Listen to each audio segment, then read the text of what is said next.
জাতিসংঘে নেতানিয়াহু ভাষণ দেওয়ার জন্য যখন আসেন তখন শতাধিক নেতাকর্মী, শতাধিক দেশের মুসলমান খ্রিস্টান সহ শতাধিক দেশের নেতাকর্মীরা নিয়াহুকে বর্জন করে সিট ছেড়ে উঠে চলে যায়, হল ছেড়ে চলে যায়।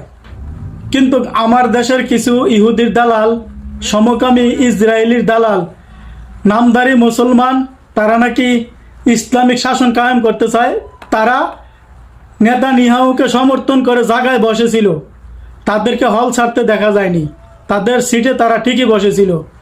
এই হচ্ছে আমার দেশের সরাসরি প্রমাণ পাওয়া গেল ফিলিস্তিনের বিপক্ষে ইসরায়েলের দালাল, ইহুদিদের দালাল, সমকামী ইউনুস মুসলমানদের দুশ্মন, এটা তার পরিচয়।